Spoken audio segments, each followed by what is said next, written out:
Welcome back, boys and girls. Today we're going to continue our reading our story, No Talking by Andrew Clements. We read chapter 12 and with Mr. Burton. He was the language arts teacher. He caught on to what was happening and he actually did a really fun activity with the kids where they told the story in 3 words. So every student got to contribute but only said 3 words to the story.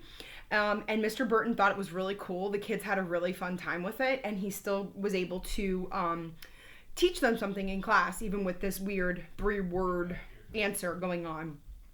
So today, we're going to start with chapter 13 called Language Lab, okay? As his last class of the day came into Mr. Burton's room, he didn't speak, and of course, neither did the students. The bell rang and the kids watched him as he put a stack of lined paper on the front desk of each row. Then he turned to the chalkboard and began to write.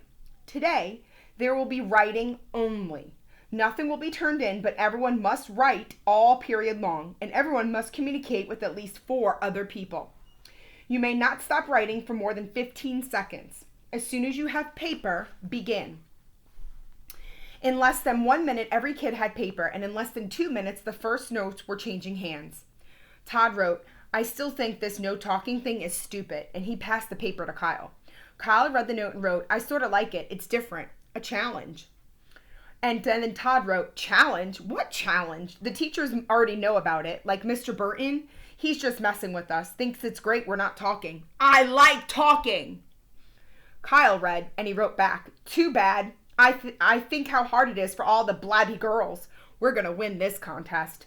Beat the girls. Beat the girls. Beat the girls. Get it? It's a silent cheer, like at a basketball game. Cool, huh?" Todd wrote back, "Cool? Dude, it's lame. Here's my silent cheer. Kyle's a dork. Kyle's a dork. Kyle's a dork." Kyle read the note, made a face at Todd, and then turned his back on him and started up a chat with Eric. No talking made it very simple to tune someone out. A few seats away, Emily was having a hot argument with Taryn. "I did not say you couldn't come over after school. I just said, what's the point if we can't talk? That's all." Taryn read the note, shook her head, and wrote, "I know you don't like me as much as you like Kelly, so stop pretending." Emily rolled her eyes and wrote, "Don't be like that." Taryn shrugged and wrote, "Like what?" Emily used block letters for emphasis. "All snippy and snoofy and ouchy. I hate that." "See," Taryn wrote, "hate. That's what you said. You hate me." Emily scribbled, "Don't be an idiot. I don't hate you. Come over after school. Really. We'll think of something to do, but we're going to want to talk. I know we will, and we can't." And Taryn wrote back, "I'm not coming. You think I'm an idiot." Emily read that and then ripped the paper to pieces. And she reached across the aisle and patted Taryn on the arm and smiled her warmest smiles and then wrote on a fresh sheet of paper, "After school, my house, okay?" Taryn smiled back and nodded. All around the room, kids were having to figure out the new rules for communicating, and for most of them, writing was a lot harder than talking. It was slower, like instant messaging, only less instant and less fun because there was no computer to mess with.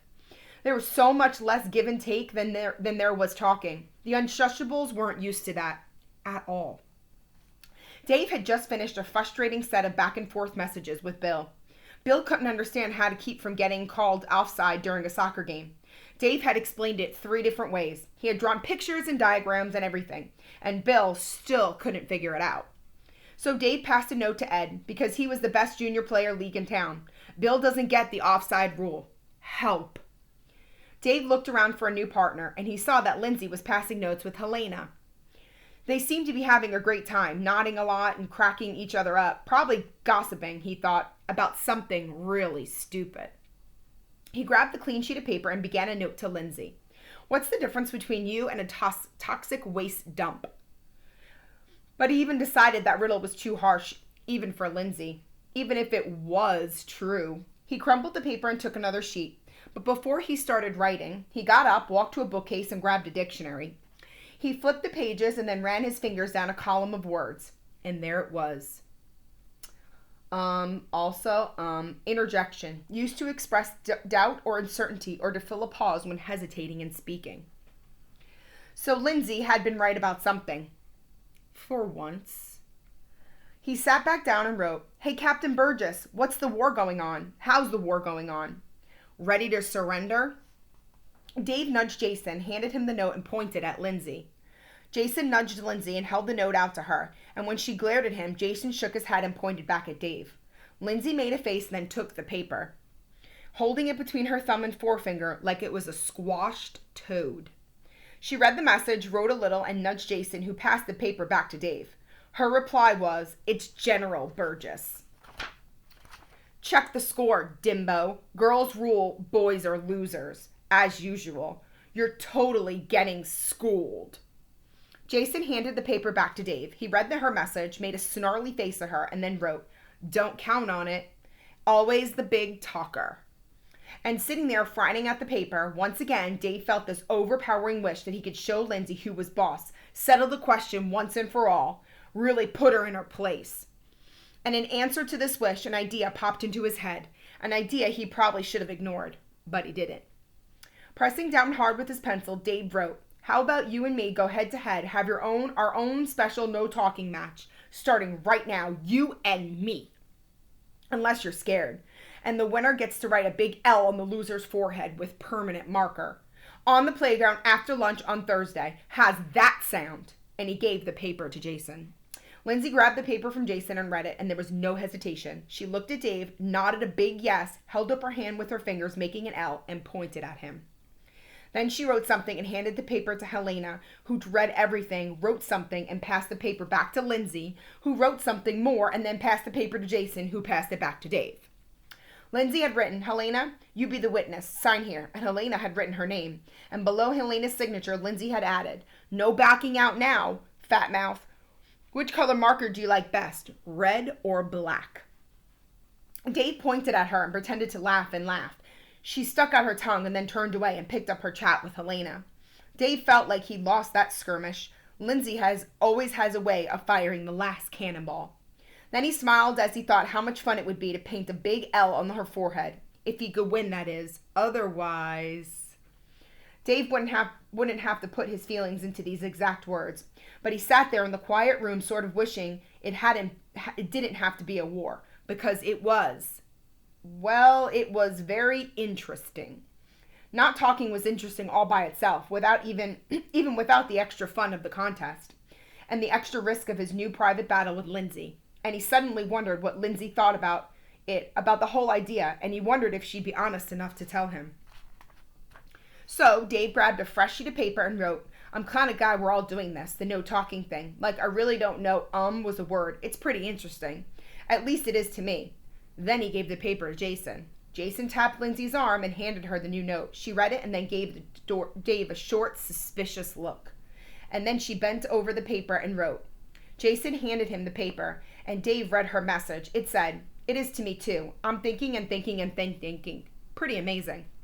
Dave turned and caught Lindsay's eye, and they half nodded at each other. For one tiny fraction of a second, it wasn't boys against girls, and it wasn't a battle. It was two smart kids enjoying an idea. Jason handed Dave another note. From him, this time. "I'm not your personal delivery boy. Maybe you and Lindsay should sit at the same desk. Ha ha ha." Dave's face felt hot. He scribbled, "You're crazy," onto Jason's note and jammed it back at him. At the bottom of the page he and Lindsay had passed, he wrote, "Yeah, but no way are you going to win this fight. You and your stupid friends are going down. Big time." And as Dave tossed the note above Jason's head so it landed on Lindsay's desk, he made an ugly face at her. And then he shook his hands like he was trying to flip something gross off his fingers. He didn't wait for Lindsay's reaction. Dave turned away and began writing a new note to Scott. All during 7th period, Mr. Burton sat at his desk watching. He wrote some notes too, but they were notes to himself. So these are his observations. No hesitation, everyone jumped right in. Some frustration with writing. It's slow. Some anger displayed. A lot of nodding and gesturing. Some hand signals. Tapping on desks and arms and shoulders to get attention. Some poking too. Mouth sounds, tongue clicking, lip popping, raspberries. Some animal sounds, quacking, whistling, barking, sometimes to get attention, sometimes to bother. Not much boy-girl or girl-boy note passing, but more than I'd expect from this group. A lot of smiling and frowning and other face-making.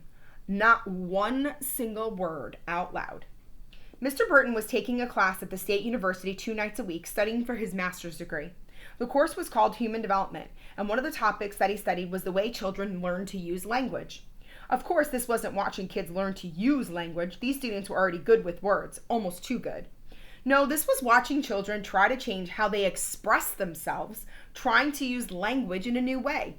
Mr. Burton was pretty excited. It was like having his own private lab, he thought. If I keep careful notes, I bet I can write my big research paper on this. I can do interviews with the kids once they start talking again, and I can gather information from the other teachers too. There's so much good stuff to work with. This is great.